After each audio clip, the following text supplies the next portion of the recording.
Jaya Radha Madhava Kunja Bihari.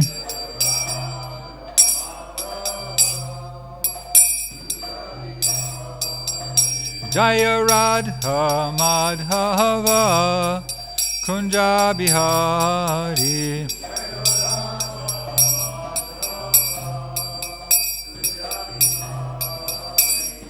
Gopi Jana Vallabha Girivardhari.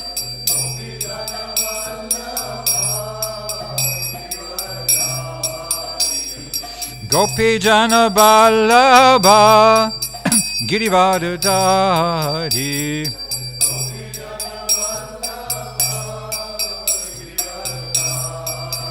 Yashoda Nandana Braja Jana Ranjana.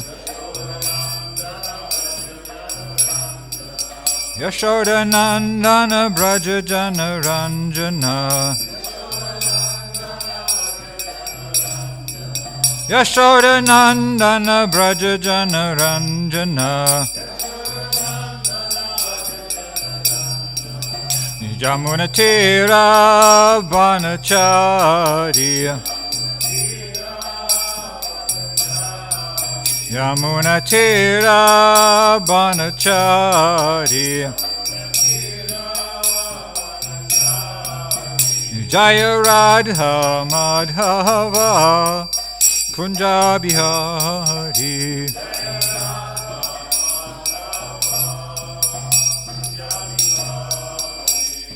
Gopi Jana Vallabha Girivardhari.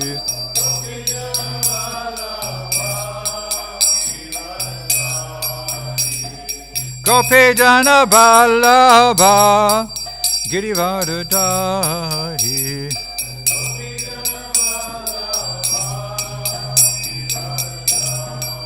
Yashoda Nandana Braja Jana Ranjana. Yashoda Nandana Braja Jana Ranjana. Yashoda Nandana Braja Jana Ranjana. Yamuna Tira Vanachari. Yamuna Tira Vanachari. Jaya Radha Madhava Kunja Bihari.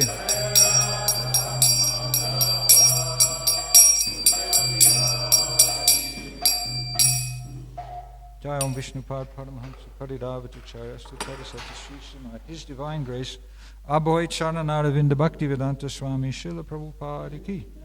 Nantakoti Vaishnava Vrinda Ki. Namacharya Srila Harirasa Kori Ki. Chaitanya Prabhu Nityananda Shri Advaita Gadadha Shiva Sadi Gaura Bhakta Vrinda Ki. Shri Shri Radha Krishna Gopa Gopinath Shamakund Radhakund Giri Govardhana Ki. Vrindavan Dhamma Ki. Mayapur Navadvip Dhamma Ki. Jagannath Puri Dhamma Ki. Gangamai Jamunamai Ki. Bhakti Devi Tulsi Maharani Ki. Gaura Premanandi Grantaraj Srimad Bhagavatam Ki. All glories to the assembled devotees. All glories to the assembled devotees.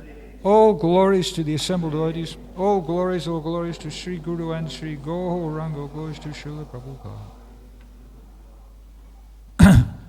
Om Namo Bhagavate Vasudevaya. Om Namo Bhagavate Vasudevaya. Om Namo Bhagavate Vasudevaya. Srimad Bhagavatam, 3rd Canto, Chapter 20, Conversation between Maitreya and Vidura, text number 22. Devata Prabhayaya Divyan Pramukato Srijat Te Ahashu Devayanto Vishrishtam tam prabham ahaha. Devata prabhayaya. Divyan pramukato srijat. Te aharshu devayanto. Vishrishtam tam prabham ahaha. Devata prabhayaya. Divyan pramukato srijat. Te aharshu devayanto. Vishrishtam tam prabham maha.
Devataha, the demigods.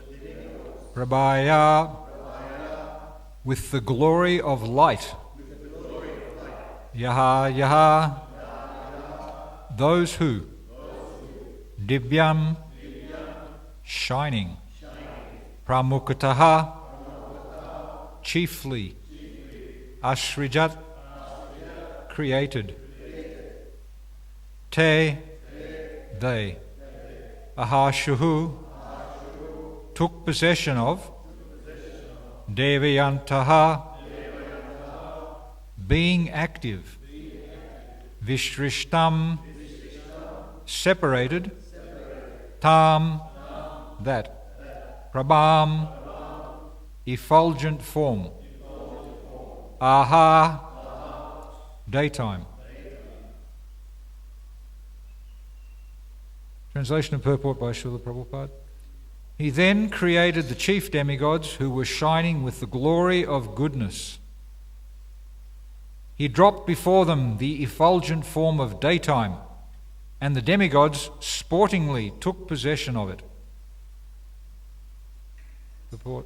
Demons were born from the creation of night, and the demigods were born from the creation of day. In other words, demons like the yakshas and rakshasas are born of the quality of ignorance, and demigods are born of the quality of goodness.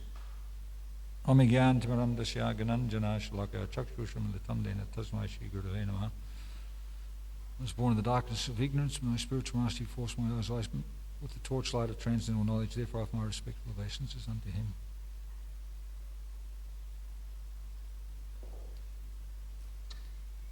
Lord Brahma is taking centre stage at the moment in this part of the narration of the Srimad Bhagavatam. Overall, he's not very prominent in the Vedic culture at the moment, but we can see his relevance, his beginning, his point, his significance as highlighted in the Srimad Bhagavatam. We have a conversation between Maitreya and Vidura. I was just noting the very poetic and playful language Maitreya was using to describe to Vidura. A little bit earlier, Lord Brahma has described that his God-given intelligence, he brought it to bear on his task ahead. He was invested with the power because of his desire. Lord Brahma is in charge of the mode of passion to create what has been already designed by Krishna, specifically Mahavishnu, the previous Purusha avatar. Before Mahavishnu, he is also known as Karnadakshay Vishnu. Then from him expands Garbhadakshay Vishnu. From Garbhadakshay Vishnu, a lotus flower sprouts, and Lord Brahma takes birth on that lotus flower. So following in disciplic succession, Parampara, Lord Brahma is now coming to the task of recreating the universe, which has previously gone into it's called pralaya, devastation. The universe was devastated, and now it has to be recreated, repopulated. So bringing his God-given intelligence to bear, he's exercising that in the nuts and bolts of creation. The different elements of the creation, they are springing, and then after springing, then here in this verse is described, he dropped them, and the demigod sportingly took it up. So different elements of creation are springing from his physical and mental bodies.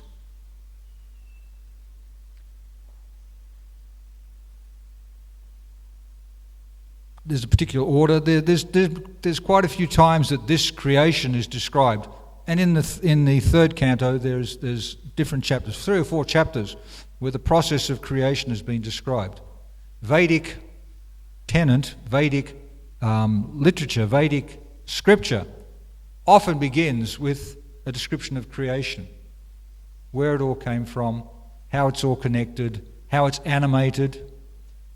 We see also in the Abrahamic tradition that they begin with the 7-day cycle of creation.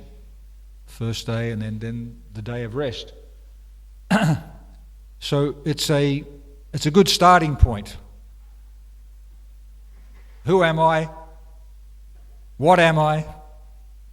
Why am I here? Why am I suffering? Where am I going? What's the purpose of it all? These are fundamental questions. And here we have a very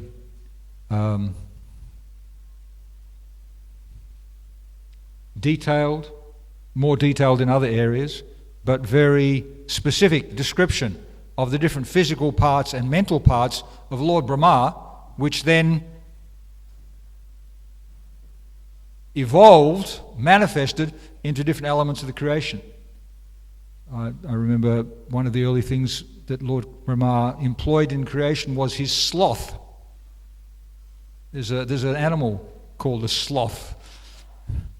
Big long claws, and he sleeps a lot. He hangs upside down in trees, and hairy and white and a sloth. So this is part of we have qualities like that. We in the early days when we were on travelling Sankirtan, it was pretty intense, so we used to jokingly describe about taking shelter of the tamagoon bag. We'd crawl into our sleeping bag and just rest, take rest. So the sloth aspect of Lord Brahma then developed into I don't know whether it's the yakshas and the rakshasas, or another element of the creation. So there's different parts of a living entity, and obviously they're coming from Krishna. I don't know how Krishna employs sloth, but it's coming from him. Rest, take rest, have a bit of a time out. So he's employing these different elements, and they are then developing into a specific type of living entity.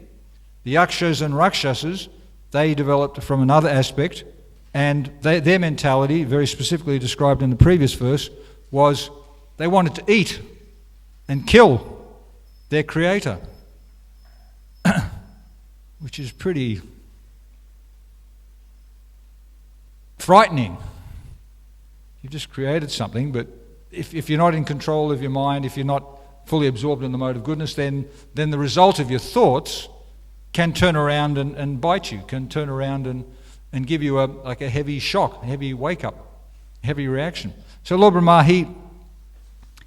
he's gone through a period of dark creation.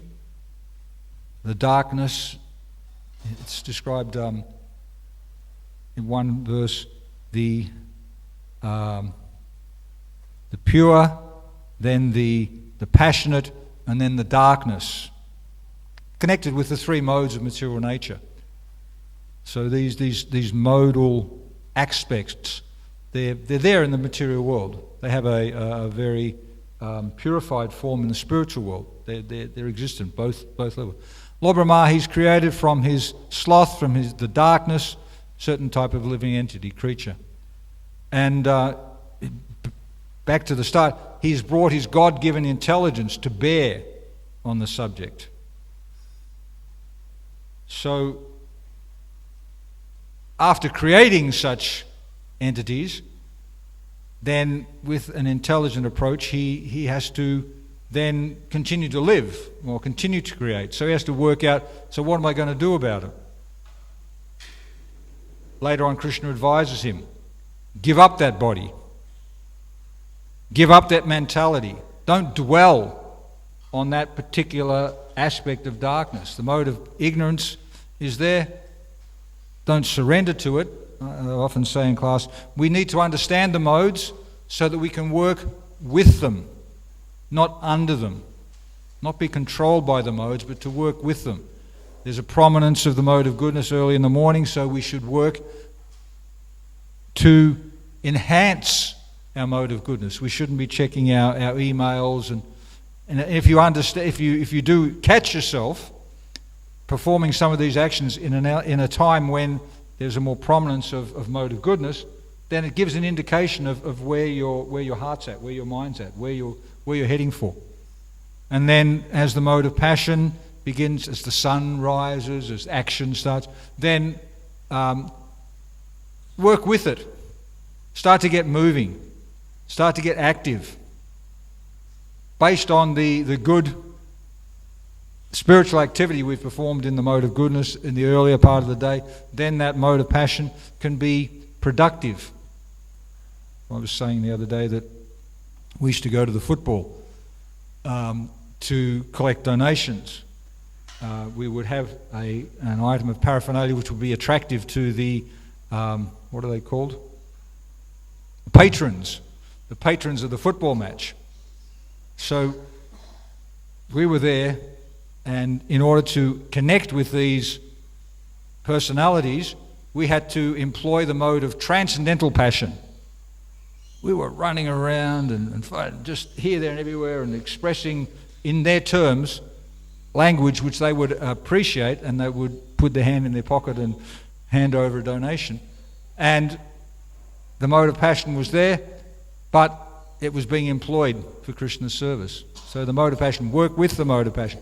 And the mode of ignorance, as it gets dark, the ghosts and hobgoblins, they become more active. The deviant thoughts, the deviant plans for sense enjoyment, they become more energized. So somebody who is having good intelligence and bringing their intelligence to bear, who are working with intelligence, they will take rest. They will give up the attempt to perform any more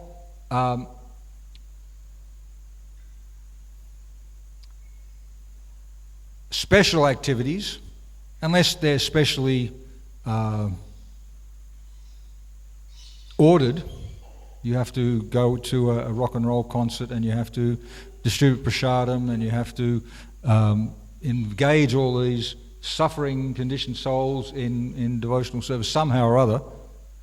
If we don't have to do that, then we'll take rest, so that we can energize the body again, rest the mind, dream of Krishna, and then wake up early and begin again to take shelter of the Mangalati, the most auspicious time in the day for making spiritual progress. So Lord Brahma, backwards and forwards, he's been using his intelligence, and just to give himself a bit of relief, he's gone for a creation from the mode of goodness, and he's created the demigods, who are shining with the glory of goodness. The quality of the mode of goodness is that it gives light. It's effulgent. It's clear. You can see clearly. You can get uplifted from the mode of goodness. And then he gave them some activity. Gave them because I remember the Rudras. They appeared, and then they asked, "Well, where's a place where we can stay? What will our activities be? What can we do?" Maharaj Pariksit, he chastised Kali, and he told him, "You cannot stay here in my kingdom. You cannot do this. You cannot do that. I'm the ruler. Your nefarious activities are not welcome here." So then Kali surrendered. So where can I stay? So Maharaj Pariksit said, "You can stay where gold is hoarded, and a couple of other places, bastions of Kali Yuga." Of a friend, he was working as an air conditioning expert, and he would refuse to go into banks because he said the atmosphere was too corrupt in there. Bastion, the storehold of gold, Kali Yuga. Gold is very bewildering. It said that the mother, they see the child's droppings, the stool, and they think, "Oh, it's just like gold, lovely." But everybody else can understand, "Oh, it's obnoxious." I was living in the ashram temple, and as a brahmachari, we would take our prasadam, jolly. We'd go out to empty our plates, and we'd open up the bin, and there's all of the smelly deposits. So it was a wake-up call that this world is like a latrine. One should come here, do one's business, and get out. It's not a nice place to stay. So gold, the different living entities, they have to have a place where they can perform their activities. Lord Brahma, he continues to employ his intelligence and some other... I'm stopping here, I'm not going to go further. Leave that to another devotee to speak on. Lord Brahma, after continuing to create, he became a little bit anxious. Not only did they want to kill him and eat him, they wanted to have sex with him, his creations. So he became fearful, and he took shelter. He was bewildered. He became shocked, and he then took shelter of Krishna. What should I do? This is a natural reaction, a healthy reaction. A healthy reaction. I remember one class I gave, and Rupa Raghunath Prabhu asked a question, and it was to do with the nature of being bewildered. For a healthy person, it's healthy to acknowledge bewilderment. I'm stumped. What's going on? And then to inquire, to inquire from a learned person, an advanced soul, an authority, from the scripture, from the guru, the Checha guru, ultimately from Krishna. Give me direction, give me guidance. Arjuna, he went through this stage. Greatest warrior, Savyasachi. What's some other names of Arjuna which indicate his prowess? Dhananjaya, winner of wealth. He has another name, Gudakesh. Gudakesh means the master of sleep, overcoming ignorance, overcoming darkness. When I got initiated, another devotee got initiated at the same time. His name was Gudakesh. Got the name Gudakesh. He told me very proudly that before he was a devotee, he tried to sleep as long as possible. He got up to about 48 hours straight. Mode of ignorance. So Arjuna, greatest warrior, but still at this time, after seeing all of the different combatants arrayed on the battlefield, he became overwhelmed with compassion and fear, and his mighty Gandiva bow dropped from his grasp. He couldn't hold it anymore. I just can't do it. Please, now I'm a disciple, surrender unto you. Please instruct me what I should do. And then Krishna, first of all, chastised him, said, you're speaking learned words, but you're acting like a fool. The body is not slain, the soul is eternal, etc., etc. And Arjuna was able, at the end of the 45-minute discussion on the battlefield, Bhagavad Gita, Krishna asked him, so what are you going to do? What is your determination?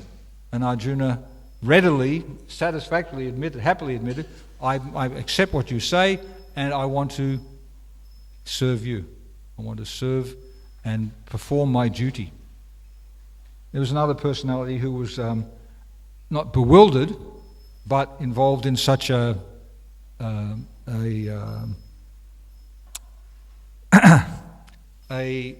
intellectual and intelligent problem solving.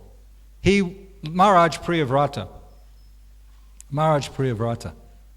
the son of Uttanapad, I believe. So he was instructed by Narada Muni in brahmacharya, in devotional service. And his determination, his conclusion was that he wanted to remain a brahmachari. At the age of 25, a brahmachari can choose. Should I change my ashram? Should I get some more experience of the world? Should I take responsibility for developing a grihastha ashram? Or should I remain brahmachari? The brahmachari who decides at that point to stay a brahmachari, he has to have the necessary realization, which is rare, that he will gain from understanding the struggles, the trials and tribulations that are there in the grihastha ashram. He has to already realize that, okay, spiritual life, devotional service is completely satisfying, and I'll stick with that. And I stick a brahmachari. So Maharaj Priyavrata, he wanted to do that. That's what his determination was. Unfortunately, there was an urgent need within the universe. They needed a ruler. So he was asked by his father, then his grandfather, you give up this determination, you take control of the kingdom, you rule, you enter the grihastha ashram and do your duty. He said, oh, nasty, I don't want to, I'm satisfied here in devotional service. Then eventually Lord Brahma, he came down and he convinced Maharaj Priyavrata. When the control of the universe, when the creator of the universe comes and says, no, this is your destiny, this is what you've got to do, and he gave him some reassurance, that because of your training in the brahmachari ashram, because of your experience of that mood of surrender, you won't forget. Go through this ashram, and then when the time is up, when you're ready, you'll be able to renounce again because you've had that taste. So Maharaj Priyavrata surrendered. He became a an exemplary grihastha. He married twice. He had 10 children to one wife, 3 children to another wife. He did some amazing feats. Said the grihasthas they should do big. They should engage in their service and become big, expert at what they're doing. They should make a lot of money. They should gather a lot of opulence, because the one ashram out of the 4 ashrams, are the ones that need to support the renunciates, the brahmacharis, the vanaprasthas, and the grihasthas. So Maharaj Priyavrata, his great feat was he decided the sun, we're short of sunlight. So he got a chariot, huge chariot, and he travelled around the universe behind the sun. When the sun was in darkness in one place, he was there, and his effulgence acted like his second sun. The chariot itself, the big wheel, gouged boundaries in the land so that the land was divided into 7 sections. And 7 of his sons, they took charge of those different varshas. And then, in the maturity of his stay, his work, his surrender in the Grihastha ashram, he decided, okay, I've had enough. I want to get back to devotional service. And the benediction of Lord Brahma, that reassurance, it so came to be. He became detached from his beautiful wife and children, and he engaged fully in devotional service. So, it's an interesting lesson here from Lord Brahma, that you use your intelligence, by your desires, you fulfill according to your intelligence and your realization. You have to work according to your realization. You can have some higher aspirations, but you have to know where to use them, where to put them. In due course of time, we want to go back to Godhead, but work now, samadhi later. Those things, they're rare. There's manushyanam sastresu kaschid yatati stidayam. Of all those different souls, a few are striving for perfection.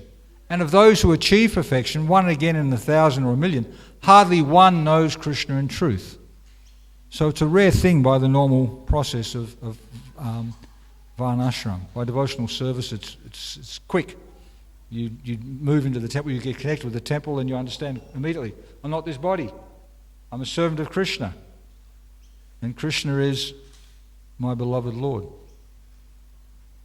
So we perform our duty, we go through the process, we try and understand Krishna, we ask for his help, and Lord Brahma, another instance with Lord Brahma, Lord Chaitanya instructed Sanatana Goswami, a nice story. Lord Brahma went to see Krishna, he had some need for guidance, and he got to the door of Vaikuntha. The doorkeeper said, I'll let him know you're here. And then Krishna sent back a message, which Lord Brahma? So Lord Brahma replied to the doorkeeper, what? Lord Brahma. Tell him it's the 4-headed Brahma. So went back in, and then he was invited in, and he was before Krishna, Lord Narayan, and he asked, before I pose my question to you, please tell me, why did you ask which Lord Brahma? So Lord Narayan, Lord Krishna understood, well, I'll explain to him in this way. He summoned all the different Lord Brahmas, and suddenly the 4-headed Lord Brahma, he saw a 10-headed Lord Brahma, he said a 100-headed Lord Brahma, a 1,000-headed Lord Brahma, a 1,000,000-headed Lord Brahma, and when they paid their obeisances, all their helmet on the floor, the sound was tumultuous. And then they all started offering prayers, glorifying Krishna at the same time, because they all thought that they were the only one there with Krishna on his own. And at the end they said, well, my dear Lord, why have you called me here? And Lord Krishna said, I just wanted to see you, please go back to your duty. So they all departed. And the one 4-headed Lord Brahma, he was still there. And he shook himself and said, I'm not so important. I don't understand who is Krishna. And he expressed that in his prayers. I don't understand you. So in one of the purports there or another place, it was described our level of realization. We can't understand. How if these great personalities with 4 heads, big brains, how they cannot understand Krishna. They can't even get a glimpse of Krishna unless they're a devotee. But once you're a devotee, then by Krishna's mercy he can reveal to you. So, and the way that we can get a bit of a glimpse to understand who is Krishna, what is the nature of the Supreme Personality of Godhead, is by witnessing his mercy, experiencing the influence of such an exalted personality, their mercy. Lord Chaitanya went on a tour of South India. He would arrive there, he would just perform his daily activities, he would start chanting, glorifying the name, chanting and dancing. The people would become attracted. He would embrace the villagers. They would become overwhelmed with that mood of ecstatic love. And then they would go back to their village and they would embrace somebody there, and they would also become infected with that mood. So we can witness the mercy. We can see we can experience the mercy, how we've changed from terrible, ignorant personalities to gaining a semblance, a glimpse of the mode of goodness and the mode of transcendental realization by the mercy of such an exalted personality as the Supreme Personality of God, or his representative, the Acharyas. So that's one lesson we can learn here. There's more. Does anybody have any questions, anything they would like to add, any comments?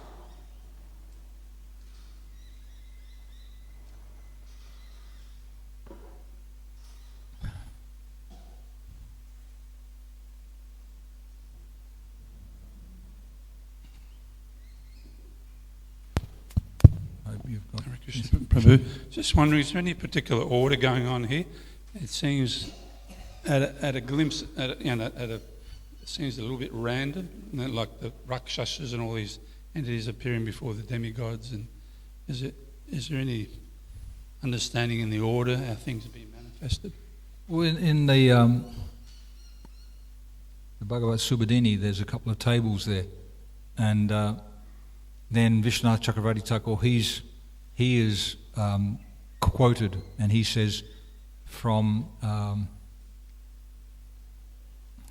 aquatics, reptiles, birds, animals, beasts, then humans, and that's the normal order of creation. Here, it seems like the order was Lord Brahma woke up, and then from his sloth, and then different mode of ignorance creation, and then here the demigods come along as a reprieve. So the order is dependent upon it appears it just depends upon the attitude, the state of Lord Brahma's mind, which area he's focusing on.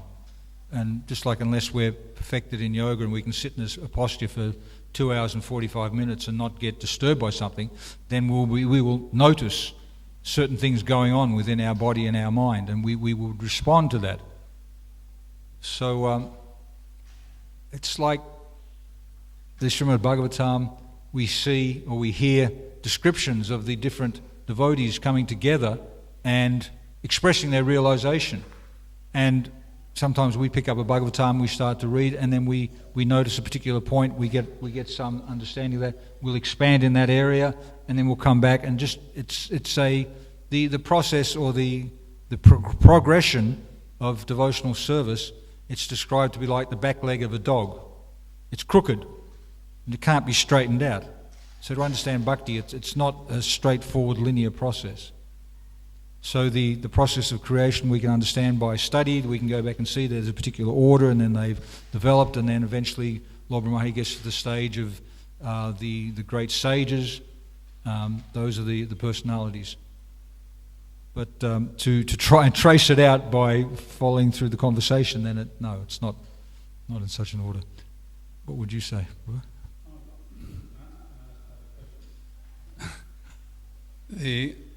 Yesterday there was a question asked by, I think, Lucas to Rupa Raghunath about the understanding of Lord Brahma as a pure body made of pure intelligence, and how was he threatened by these Rakshasas, and we see later on by these other entities coming up. So the question was, how, if you're in a very fine, subtle form, how can you be threatened by grosser forms. I guess that was the gist of the question. And Raghunath wasn't able to answer it yesterday. I was wondering if you can answer it.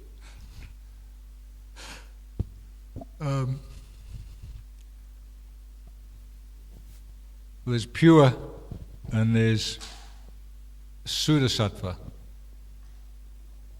where there's no tinge. Just like in the progress of becoming more and more self-realized from Strata to Prem, the stage of ecstatic love just before pure love is Bhava, and it's described, that's ecstatic love. It's very close to pure love. But even at that stage, there can still be some lingering remnants of lower thoughts, just like you get a container, a hing container, and it's empty. You wash it out, but still you cannot remove that aroma. So to be on the stage of pure goodness, if you're still in the material world, then there's still a chance of a tinge of because the modes are always vying for supremacy. And we're hearing here about Lord Brahma, the quality of his body and his mind is pure intelligence. Higher than the intelligence is the consciousness. So his consciousness, Lord Brahma has a particular attitude. When he becomes perfected, who do we have? We have in Lord Chaitanya's pastimes, Prahlad Maharaj, Lord Brahma. I believe those two personalities, they came back again to purify themselves further as Haridas Thakur. So Haridas Thakur, he appeared in the family of Muslims. I was here and somebody asked a question, and Ramai Swami clarified that maybe he was born in a family of Brahmanas, but he was adopted by Muslims, so he identified as Muslim. So a very elevated soul, but still having to go through experiences for the sake of educating, of teaching others. Haridas Thakur was whipped in 22 different marketplaces. He was able to tolerate that because Lord Chaitanya covered his body with his own body, and he took all of the pain. So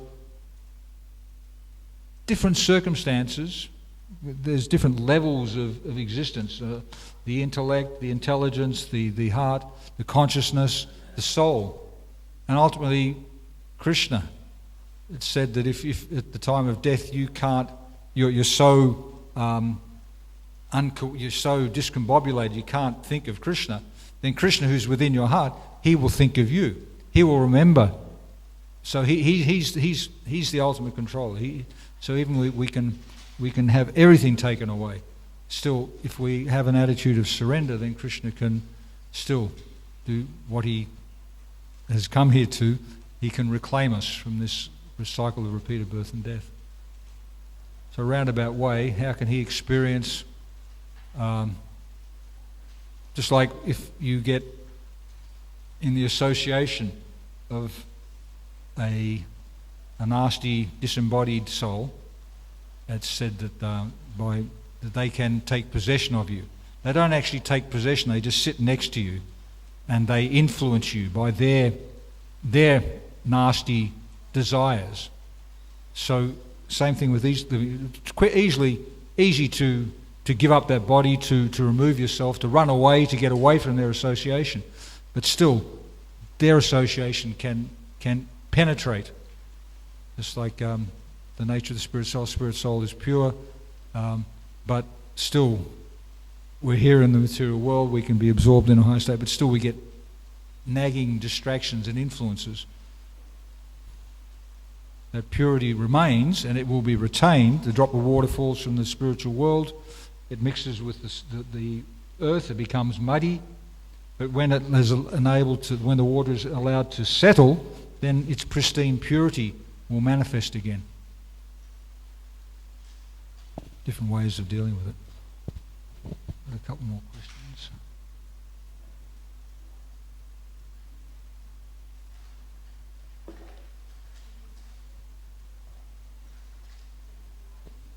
Thank you, Prabhu, for the class. I wanted to hear more about witnessing Krishna's mercy, because I'm still navigating what that would practically experience. Go on. Yeah. How to experience that, how to feel that. So is it the fact that he is gracing us every moment of the day and I'm just not noticing it, I'm not conscious of it, or he'll reveal to me that, like the realization that he's constantly bestowing his mercy on me?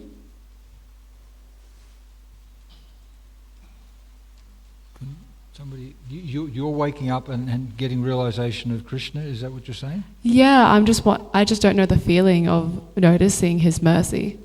Okay, yeah. We don't know what a mind looks like.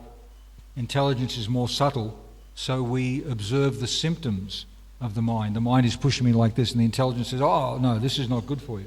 So the same thing with Krishna's direction within the heart. We can witness, we can bring our intelligence to bear. This is a good instruction. This is a good direction. This is a good experience I'm seeing. This is something special. This is beyond, just like the taste of prasadam. Lord Chaitanya and his associates, they sat down and they took some prasadam and they said, well, we know what's here. It's rice, it's milk, it's sugar, it's camphor. But we can detect something else. It's extra special, just like you get a good prasadam, you get an expert cook who's in good consciousness and he's cooking it up, and people they start swooning. They think, wow, that's wonderful. So, and they can't stop appreciating, because you can notice, you can experience, you can sense that there's something special, there's something extra there. So with your intelligence, you have to be able to discern, okay, this is normal. I would normally go like this, just like Kali Yuga. The normal state of Kali Yuga is that people are fully immersed in sinful activity. But there's people are talking about karma, they're talking about reincarnation, they're talking about, there is the elements of a higher power there. So we have to, with our intelligence, take note of that. And then, we take note of it, that we get a realization, and we have to share that realization with other people. We have to protect that realization. We come back to it. Because generally, it's suffering, it's tough. The material world is a place where people get ground up and spat out. And so the remembrance of the moments of Krishna's mercy, that's what keeps us going. I remember that ecstatic kirtan and, geez, I'm tired, I want to get back to the temple. I'll take rest. No, that kirtan, I hope I can experience that again. That keeps driving us forward. Savadashi, Prabhu? I've got a question. In many areas of the scriptures, it states the benefit of chanting Hare Krishna and how, at the end of the life you go back just from chanting. Like Ajamil. Yeah. But at the same time, we also heard many places that you have to be absolutely pure. So in other words, like even in the Ten Offenses, it's said that even if you're chanting for thousands of years, unless if it's completely offenseless, you won't get the benefit. So it seems to be there's a two standards, or there's some level of contradiction. On one hand, like some of the scripture says, it's very, very easy just by, chanting the names. So where we are with that, how can we make sense of that? Again, with our intelligence, we have to take things in context. There are many statements in the scriptures which are there for encouragement, like Shruti Phal. If you just because you've read this conversation, then all your material desires will disappear and you'll go back to God. When? It doesn't state it. You have confidence and faith that that's there, and you keep working. So you can't take out a lawyer's thing and say your caveat says, where's the fine print where it says how it's going to work and when it's going to work. Srila Prabhupada was describing people, if you want to get back to Godhead, you've got to be 100% perfect. And everybody was feeling despondent, 100%. So he softened, he could sense the mood, and with his position he said, okay, 90%. People were still 90% perfect, nothing, no. So then he finished the class, got off his sana, and he said, okay, 80%. And people were a little bit relieved, they were encouraged. And then he said, as he walked out the door of the temple, he threw his chadar over his shoulder and said, 75%. So by the mercy, and there's no way we can enter into the scriptures, there's no way we can actually understand the scriptures without the mercy. Krishna has Ata Shri Krishna Namadi Nabhave. We have to engage in devotional service, and when the senses are saturated with that mood, then Krishna can reveal himself through his devotees. So the scriptures also, we can develop a relationship with the scriptures, and we can understand how they fit in certain time and place and circumstance. And we then have to have some academic integrity that we don't misuse that, so we consult, we check with other people.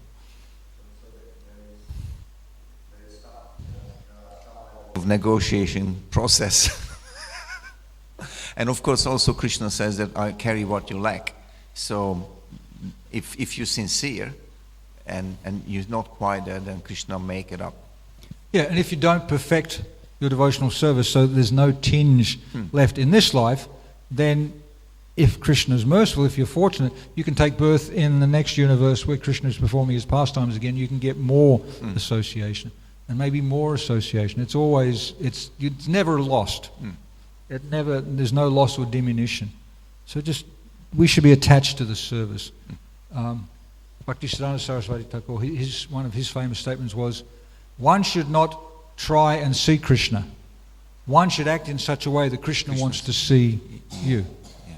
So put the prerogative on ourselves that we're trying to get there. We're not quite there yet. We just hope and pray. Hope against hope, Ashtabandha. Yeah. It's just a little bit. We might have also the doubt that what am I not gonna be? Like it's always there's a chance. So it's better to. It would be better to go back now, because in case there's something else comes along and it changes my mind. So it's always, you Yeah, the safe position is like kirtan ras. Kirtan, that's the safest situation in the world. So to be absorbed always in glorifying Krishna, that's safe. And also the doubts are there, but and even if we Narayana Parasave Na Kuchaschana Bhivati, even if we have to go to hell, so long as we can preach, if we have that attitude of wanting to serve Krishna, then, and in that purport to that verse, Srila Prabhupada describes that because we have such a strong determination and attachment to devotional service, and we've experienced so many of the trials and tribulations of continuing, then it's just water off a duck's back. We get smashed, and we just keep going, okay, all right, well, I did something wrong, the circumstances weren't right, I want to continue doing devotional service, I'll start again. We used to be living in Mayapur, and we go overseas for 2 or 3 months, and it was a struggle. And we think, well, how am I ever going to get the mercy of the Lord again? We'd go back to the Dham, we'd chant Hare Krishna for one day, and immediately all this service was there. So it's like, Krishna's very merciful, you just have to have faith in it. Thank you. Krishna. Just the quick end of that story you just told about Prabhupada's quoted very often, discounting, but the rest of the story, as you probably heard, as he walked out, some devotees went with him, and he said, actually, all you have to do is hang on to my dhoti, I've got the key to the back door. So that's the missing link you're looking for. Yeah, the loophole in the law. Yeah, it's not what you know, it's who you know. So you can know exalted personalities, you know people, you have to then learn the art of how to get their favour, to quell our own nasty habits and just appreciate and work with. And so I was desiring to get the association of devotees and take prasadam, but then it's not just you sit and take prasadam, you have to interact. You have to appreciate. You have to reciprocate. If you're going to have association, association is not an easy thing. But there's descriptions in the scriptures for an exalted devotee. You try and serve them. An equal devotee, you make friends with them, and a devotee who you understand is not as advanced. Then you try and show mercy. You try and engage them in service. So the art, the science of association, and that's the most important. How to learn to associate with devotees, with the holy name, with Krishna. So, and not be, what would you call it, reluctant. Move forward. Look for that association. Seek that association. The secret of making advancement, always seek more advanced association. Okay, thank you very much. Thank you for enlivening association. Srila Prabhupada ki.